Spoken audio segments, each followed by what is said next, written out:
The opinions expressed on this program are solely those of its hosts, guests, or callers, and do not necessarily represent the opinions of WTBR-FM, its management, other producers, or sponsors. Well, the Duke of Wallace didn't get herself ejected in the state final for some dumb stuff. Yeah, that's true. I don't want to say I dreaded showing up to this football game on Friday night, but yeah, we'll see what happens. Mike, if you want to talk, you have to talk into the microphone. There we go. Mike to Mike. I'm lost. Ladies and gentlemen, welcome to Pittsfield Community Radio, 89.7 WTBR-FM Pittsfield, 88.1 WSBR Lee. This is Bird's Eye View with Jesse and Mike here. Henry is shoeless, but he has them. Shoot. He is, well, technically shoeless. They're not on his feet. They are on his feet. Oh, they're already on his feet? Now look at him. He's a clever boy. Over. People can start betting now. Will he make it through the entire show on his feet? Oh, definitely not. Bad odds. Bad odds. The shoes, I think, are coming off by the 15-minute mark. Now that he knows that that's possible. Welcome back, folks. It is not swelteringly hot out, which is nice. It feels appropriate at the top of the show just to offer our condolences for the passing of longtime PHS photographer and art teacher Colleen Quinn. That really was tragic. I mean, I've been in the county since 2022, and it was just, Pittsfield High boys and girls soccer games, volleyball games, football games, baseball games, softball, just everything. I'd see her there. Just certain things, I think, as a reporter, you just they're constants, right? Mm-hmm. And yeah, she was one of them. Somebody I just, if you even just say hi to at a game, because we're in the same spot taking photos. And yeah, just I'm not from here, so not like I ever had her as a teacher, but just was always a very nice person. Seemed like someone who genuinely cared about the kids she taught and the student athletes she took pictures of.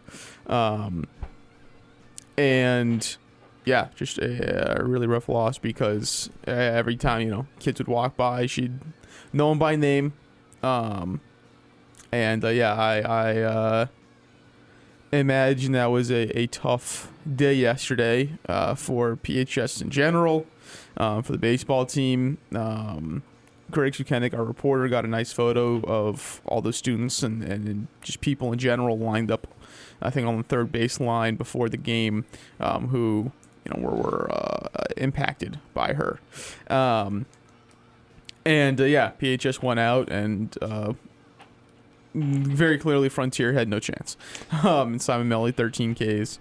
And Mike, you were there. You were at the game. And did this seem a little extra emotional? Yeah. I mean, it's hard. Like it was a Western Mass semifinal, so emotions / celebrations, all that stuff is already pretty high. But just the setting was different. I showed up a couple innings in. Actually, I was unaware of this whole thing until Greg let us know, because I showed up. I saw the chair. They had put a chair behind the backstop with a Miss Quinn yes, Henry was there as well. He wanted to let you know. Miss Quinn jacket or something on it, and a bunch of flowers, and I was like, oh, like it was it, honestly, in my head, I was like, oh, maybe it's like her birthday or something, because like, she is always there, and that would be where she would be. And I was just like looking around, and I was like, I don't see her. That's odd.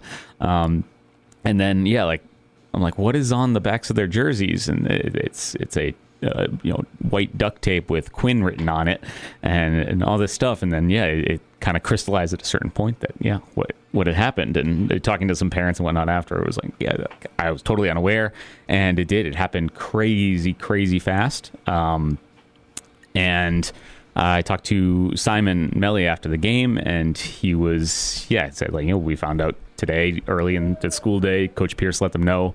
I think a lot of the players, or maybe the entire team, were kind of dismissed from school, and they came together and organized this tribute. And the other thing you noticed just upon showing up was the level of student support for a high school baseball game is not something you always see. You see it at basketball, football, even soccer, but sometimes during spring you kind of it lacks a little bit.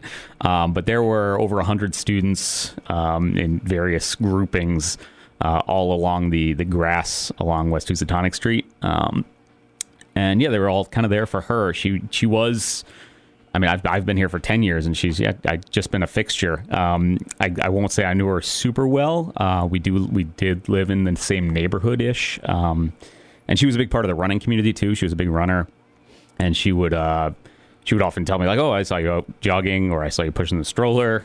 She would be out in her garden. She has this great, I don't want to describe her house to anybody, but she had a great outdoor space at her house. I was always enviable, and she always had a bunch of flags and artwork, sculptures, stuff like that up in her yard. And yeah, she was just kind of always there, always taking pictures at everything. I think it went beyond sports, but for us, it's mostly sport. I'm sure she was at plays and events and stuff like that, but for us, it was signings. You're in the school building and you see her. She always had that. Those I think it's Skeeta hats. That was always her like thing. Yeah. She always had the hat. Thing for me was it's a running or distant or Nordic specific hat. But and like the neck warmer. Yep. Yeah, and I saw Siobhan Lemmy over at BRC posted this morning like she loved bright colors, which it was. That was a bright yellow hat. And yeah, early morning runs, and yeah, I guess in Greg Sikenick's story in the Eagle, she went out for a 5-mile run, which is very impressive for her to be doing at the age she was. Regardless, and I felt something off. Yeah, and he gave me a when this phone all kind of call, started. and I think he just like thought maybe the call got cut out, but he said, "Hey, Colin Quinn died," and I went, "Colin Quinn died," and I like shouted it essentially. So it was, I saw her like 2 weeks ago, or 2 or 3 weeks ago, just at a game. And yeah, I was very much in shock. So I texted you like as he was calling me, and I think you were just like at an event, or I think you were maybe on the road or something.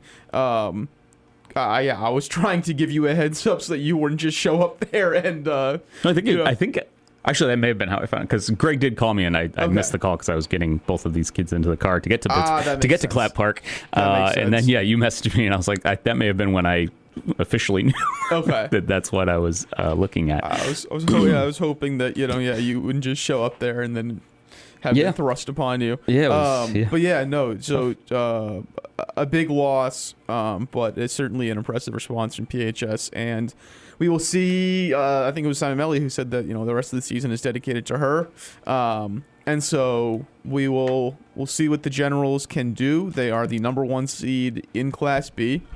They beat Frontier, which is number 4. They won for a reason. They are for the reason they won 5-0, and now they are going to face Wacona, which is number 3, and knocked off number 2. Taconic on Wednesday in the other semifinal. So it's Pittsfield Wacona at Joe Wolf Field in North Adams on Saturday at 5:30 p.m. And this is a rematch of the Class B final from 2024 that PHS won. Yep, that one was at Wacona Park, which would have been the host, except for the fact that it is now under construction. Pittsfield, like these now actually, for whatever odd reason, I wound up seeing both of their Western Mass tournament games. The first one we went mostly to see Gus Luff because we haven't. Essentially, I wanted to make sure we got pictures of all the top pitchers, and we hadn't shot Gus Luff yet. We hadn't shot Simon Melly yet. We've covered Pittsfield like 8 times. Somehow, we just haven't seen Simon Melly pitch. Or had a photographer there when he was pitching, so I was like, we got to get him and we got to get Gus Luff. So that saw those first 2, and went there to see what Melly could do, and wildly impressive. Whether there was added motivation from the Colleen Quinn news, but 13 Ks, he was just kind of dominant. Struck out the side in the top of the first, pitched through 2 brief jams in the second and third innings, helped out by I believe a double play, and Matt Egan, I think, threw out a runner at home from center field. But after that, it was, just kind of doors. Frontier very clearly could not catch up to his speed. And they scored, enough runs, really, in the first inning. Jason Cody's been on a tear right now. He has been hitting the ball really well the last month. Because Maury Freed hasn't been doing as well. So... Freed, Gus Luff got him twice. Made him look not impressive twice on 2 strikeouts, both coming in, with runners on and everything. But I wouldn't, super worry about that. But maybe he'll have more luck against a hard thrower, because it seems like they might face a hard thrower on Saturday night. James Rebuse, I was looking this up. So actually, a couple weeks ago, someone was like, "What is the pitching rules in MIA?" So Rebuse came in a relief yesterday. I think it was a 6-4 game or a 4-2 game? It was a 6-2 game. 6-2 game, so relatively close game. And I was going to say it was an interesting decision because very clearly Taconic wasn't going to get there. If you wanted to all right, we have the lead now, let's just get out of here. And James Rebuse more than said, okay, we're getting out of here. 11 up, 11 down, 3 2/3. But he only threw 42 pitches. Yeah, I believe 45 is the cutoff. Yeah, 45 is the cutoff. So he needs 2 days rest, which is Thursday, Friday, and they will play Saturday. So he is fully, at least on paper, available fully. It was definitely an interesting decision. Pittsfield. I mean, I imagine that Colin Parrott was just going to be like, this is an ironclad pitch count. You're not going over 45, so we have you for Saturday. But still, it was an interesting decision, I think, to throw him, given that you could have had Sam McLaughlin or one of the Hoffmans. Couldn't have McLaughlin. He pitched a complete game. Okay, so you could have one of the Hoffmans. And then Luke Ferguson got the start, pitched 3 1/3, and got the lead, got the win, obviously. And you're winning against Taconic, your bats are doing really, really well. James Rebuse had a home run. There's no shock. I think he has 9 this season. 3 in the playoffs. 3 in the playoffs. And so then, to throw Rebuse. I mean, you can say you shut it down, but they were playing like sure, a if it was team. 10-2, that's a deeper question. 6-2, I feel like, he's still, you're at Taconic. I don't know, you're still a little nervous there. I guess in my head, it's all right, maybe they just wanted to keep his arm warm, right? Just keep him in rhythm, keep him, because he hasn't gotten a lot of, he hasn't thrown more than 4 innings in a game this year. He hasn't thrown many innings, period. So I guess it's all right, this is kind of a way to help ramp him up and get him ready for the postseason. So keep his arm warm, and he throws 3 2/3. And in of the 11 outs he needed, of the 10 outs, right? Yeah, 3 2/3. So of the 11 outs he needed, 8 were via strikeout, which is pretty crazy. And now he's ready to go for Saturday. To face Pittsfield and to face Jay Cody which is just like the pitching matchup we've been wanting all season. Yeah. Should be a lot of fun. Should be a great game. Sadly, not at Wacona Park, but Joel Field. So that's where that will be. We will have to see. I doubt it will happen. Shocking to the Lennox AD yesterday when I covered Lennox, Hoosick Valley boys lacrosse. We'll talk about that in a second. But the Lennox baseball team pulled off the upset, knocked off Drury, which has just had a really bad string of luck this year. Connor Hinkle and Carson Rylander, their 2 aces on the mound, both hurt. And Lennox beat Drury 5-3. Drury, the 1 seed reigning Class C champion. Lennox was number 5. They go from the 5 spot to the Class C title game. So they had a huge run here, and they will face the winner of number 2 Greenfield, number 3 Westfield Tech. Greenfield was the team Drury beat in the Class C final last year. So that's most likely at McKenzie, which is in Holyoke. But one could argue that Greenfield and North Adams is just as far as Greenfield to I think that was kind of set in stone because they just assumed the 1 seed. Right. You kind of have to when you're planning these things out, and they assume Drury can't play at Joe Wolf in the final. So that was going to be the move. But maybe this shifts things. It'll be a real test for Pat Colvin's power, I guess. Yeah. Well, also Greenfield and Westfield. How much cachet do you have as a year 2, year 3 AD? Year 2, Westfield Tech and Greenfield play today, so if Westfield Tech wins, then I imagine it's a no-go because Westfield's super close to Holyoke.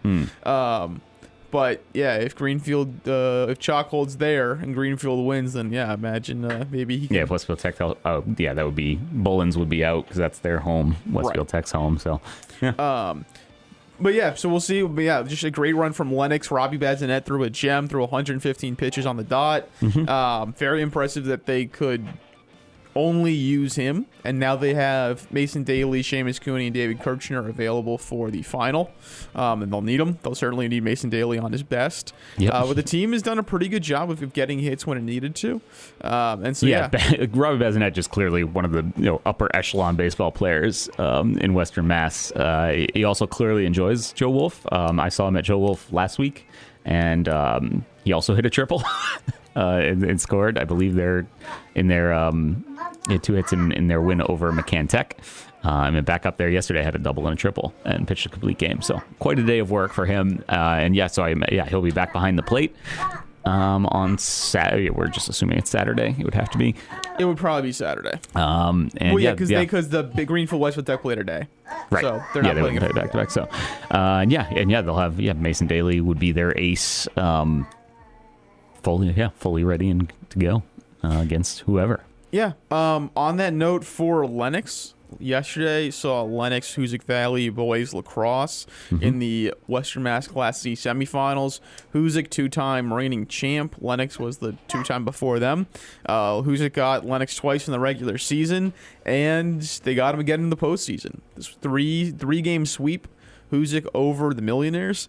Just an impressive run for Hoosick. They're back in the Class C final for the 3rd straight year. And this game went more or less as I expected. I'll be honest. It was like 2-1 and then 1-1, and then Hoosick goes on a run. It's 6-2, and there's a couple of times when Lennox chips it close, but Hoosick felt like the better team, and they looked like the better team, and they played like it. And they got the goals they needed to. They clamped down on defense when they needed to. No one could catch a pass today. There's a lot of just bad stick work, which definitely needs to be cleaned up when you're about to play Greylock. But the Millionaires just didn't have that extra thing to push them over the top. Do have a couple of injuries, which isn't great, but even still, Jeffrey Larman got like 8 saves in the first half, and they needed it. And then Max Griffin for Hoosick, the goalie, got 8 saves in the second half, and they needed it. And just, they got a few more saves when they needed them, big one, and they also got more goals. Both teams a lot of time in the penalty box, and that's going to be a huge issue. They both had a player foul out. But Lennox had a couple of power plays in like the 3rd or 4th quarter where they didn't score, and you just kind of knew that was the dagger. If you don't punch it in here, it's just not going to happen. And then Lennox cuts it to 8-6. All right, this is a real game. And Hoosick scores 3 straight, and there goes the game. Hoosick has seemed like the better team this season, and they proved it. And they will get another chance at Greylock, which, this is just this season of injuries. Drury lost 2 of its pitchers. Mount Everett lost Jarius Taliaferro. And the Greylock boys lacrosse, Greylock girls lacrosse, we'll talk about them after the break. They had a huge injury in the Western Mass Championship game on Tuesday. Seems like Braden Villeneuve will not be available for the final for Greylock, who would be their leading scorer or thereabouts. He's like the leading point getter in the county on the boys' side. So, we'll talk more about all that when we come up. We can take a little break. Be back. PCTV Select is a great way to watch local content without having a cable subscription. You can keep up with the latest of what's going on in your community from anywhere in the world, and it's available for free right now. Watch live events in full HD on your TV, on your computer, or on the go with your mobile device. Or watch our large library of on-demand video programs anytime that's convenient for you. No more waiting until it's on TV. Did we mention it's free? PCTV Select is everywhere you need to be. At Pittsfield Community Television, we have a saying: anyone can learn to create television. With the support of trained production staff, we can teach you how to professionally operate a camcorder, use editing software to tell a story, work as a team in a production studio, and take those skills into the community. If you've been curious as to how video production works, we'd love to have you as a member. Visit us online at pittsfieldtv.org or call us at 445-4234 for more information. Welcome back, folks. Bird's Eye View here on Pittsfield Community Radio, WTBR-FM, Pittsfield, WSBR, Lee. Justin and Mike, and we were talking about Western Mass playoffs. Some injury luck. Greylock got hit by it on Tuesday in the Western Mass Class C championship game against Wacona. Wacona won 13-12. An incredible game at BCC. I should say that Hoosick boys versus Greylock boys in the Class C final will be at BCC on Friday at 6 o'clock. So you can be there for that. Who's again its third straight, looking to defend its 2 straight titles. Greylock back for the first time in its second year, revitalizing the program. Well, they are the 1 seed. We'll see what will happen. Greylock, Wacona girls. Wacona defending champ, number 1 seed. Greylock number 2 seed. And just a crazy game. Greylock hit by the injury bug. Goalie Tegan Brady went down. She's done for the season, unfortunately.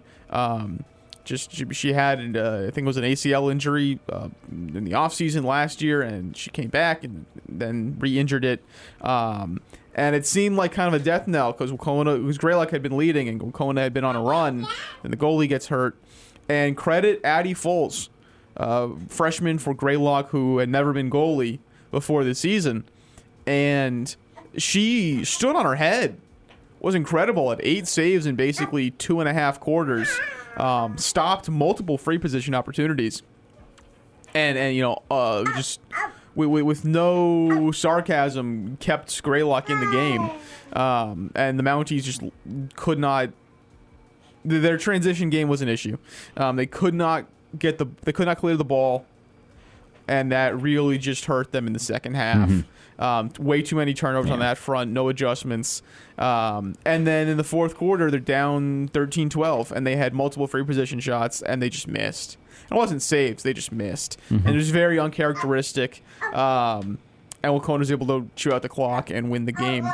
So it just, a great showing from both teams. Very close game, which is what you would expect from 2 rivals, 2 teams that know each other a lot. 3 1-goal games.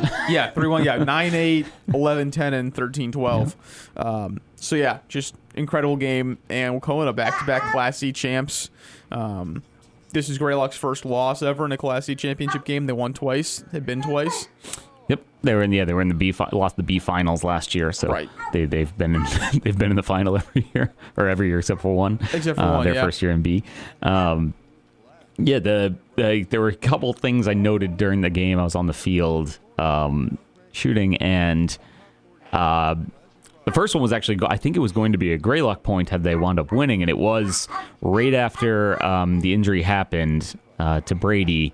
Greylock, I believe, went down and scored to go up maybe 2. Yeah, something else happening in my headphones right after. Are you okay? What's going on? I hear something in my headphones. Like radio or something. No. All right. Well, as Mike deals with psychosis, sorry, the other was just it was during a late timeout and the game was kind of winding down, but I'm sure it was the case for both teams. But I was like behind Wacona's bench, and they were like just completely empty, gassed. And Chloe DeFazio, I think most of all, and I believe she was kind of responsible mostly with marking Reese Raymond. At least going through the photos, video is mostly she's got a stick on Reese Raymond's back the entire time, and she was like doubled over, trying to breathe. And you're like, clearly, okay, this is exactly what you wanted to see out of a Western Mass Championship game. Completely spent kids. Yeah, Greylock was definitely spent in the third quarter, and that's kind of why Wacona took the lead. And I think also some of that was just dejection, which was not good to see, although they got it back in the fourth, but even still, it was, they got a couple tough breaks. They got a couple tough breaks. We should also mention that Megan Lagerwall, who is their third best scorer, one of their best defenders, maybe best, she was marking Brooke Harrington. And was really aggressive defense. Great on her. I got to be honest, I was a little disappointed because the second game between the 2 teams I thought the officiating was fantastic. It was just like they let them play. You could tell that it was a big game, that the officials knew that they wanted to let them play. And in this game, we had a whistle 30 seconds into the game. It was for a yellow flag. And then we had there was a whistle a minute later for another. It was just, it did not stop. And it just felt very unfortunate that, in this level of game and environment, just, it's, they're going to blow the whistle as much as they did. And so anyway, Lagerwall got 2 yellow cards by midway through the second quarter, and she was done. And Brooke Harrington took over. When the primary girl on her was not in her face. Yeah, that's playing. Are you okay? That's playing, that thing right there. The weather ad is playing right now over us, or not over us, but very softly under us. Okay. I don't know if you could stop over there or something, but Not in my headphones. I think you are losing your mind. oh. Anyway, what was I saying? Megan Lagerwall. Yes. So she was out, and that was just like the second quarter too. It was midway through the second real quarter. tough. And so that just like a huge blow because she's good on offense and she was doing great on defense. And then Brooke Harrington had 4 goals, and a lot of them were when Lagerwall was not in the game. And so, I mean, credit to Harrington because she stuck with it. And Credit to Wacona as a whole. I mean, they get down 6-0, right? Yeah, 6-0 and scored a goal late in the first quarter. I want to say in the last minute. It was with 42 seconds left. Yeah, and that's just like I was sitting there like, oh boy, this is. I mean, that's what I'm saying. It was 7-3 Greylock, and then Lagerwall gets fouls out, and then Tegan Brady goes down. Yeah. And so it's like, all right, so yeah, it's a 4-goal was game. in favor of Attrition was not in Warriors. favor. And so yeah, but even still, Greylock had a chance to win the game, and they just they miss shots they usually make in the fourth quarter, and you can't do that. And so. Yeah, it's a tough loss for them, but it's an impressive win for Wacona to beat that team twice. It's wild to in a think week. that this Wacona particular, the core of this team is still sophomores. They're all sophomores, yeah. And now they've won 2 Western Mass titles, so they could feasibly Win 4? project this out. You win 4 straight Western Mass titles with this same group of Danielle Hagmeyer, Gianna Hilbrun, Brooke Harrington, and Kennedy Dews is a sophomore. Chloe DeFazio, all these Mia Thomas. all these really young. They might even be younger. I think the Thomases and Olivia Johnson. Might be freshman. Yeah. So, it's pretty impressive. Thinking back to a couple years ago, Wacona was kind of stuck in Greylock's league and getting blown out with these. I want to say it was Olivia Johnson, or maybe it was one of the Thomases that was like the only girl who could score. And they were getting blown out, and I was talking to Kathy Budaj after these games, like, we have a team full of 7th and 8th graders. Like, it is what it is. I see where this is going. I remember back in 2023. I mean, that was a Greylock team that was just unbelievable, loaded with talent. You had Sarah Palumbo, who's now starring for Wesleyan. You had Ainsley Abel, who's at Williams. But it was Greylock at Wacona, and it was like 17-3. And it was just not competitive in the slightest. Yeah, 2 years ago, Wacona was 4-15. They lost at Greylock 11-1 and 20-9 at home. Yeah. So, very, very different now. They have clearly changed the program. And they are legitimately, they are the standard bearer now in Class C in Western Mass. And we'll see what they can do in states. Wacona is 11, Greylock is 12, I believe, and so that's as high as Wacona has ever been. It's one of the better seeds Greylock has had, not the highest. And so they will both get a home game in states. Yeah, I think we find that out tomorrow. Actually, I think girls lacrosse and tennis are both tomorrow. Is that right? And then baseball, softball, boys lacrosse is next Wednesday. I think that makes sense. Obviously, power rankings will come out tomorrow morning, which should be the final one, for those. Yeah. So I believe, I believe you're right. Tennis and girls lacrosse brackets are out tomorrow, so we will see what seeds they wind up getting. Should also probably mention quickly that we also had Lennox girls tennis four-peated as Western Mass champions. So we have had 2 Western Mass titles be won. We have at least 2 more games to come, Class B and C baseball, and then we're finding out about softball as we go here. Correct. Oh, and obviously boys lacrosse. And boys lacrosse guaranteed 1. Yeah, Class B softball, Wacona is 3. They are at number 2 Frontier tonight, so that's the Class B semifinals. Whoever wins gets to face number 1 Hampshire, the 2-time reigning champ Hampshire. And then in Class C, Lennox plays tonight. They host number 3 Greenfield, which is the 4-time reigning Class C champion. If they win, they will face number 4 Franklin Tech, which upset number 1 McCann. And then in Class D, Hoosick Valley plays tomorrow in the semifinals. The number 1 team. They will be hosting Hopkins Academy in the semis with a trip to the finals on the line. But so a lot of Western Mass action still to go. Brackets will all be out by Wednesday. Yeah. And the next time you hear our voices. And yeah. So thank you all for tuning in. Once again, our condolences to the family and friends of Colleen Quinn. Have a good rest of your day and your weekend. Happy Memorial Day weekend. And take it easy.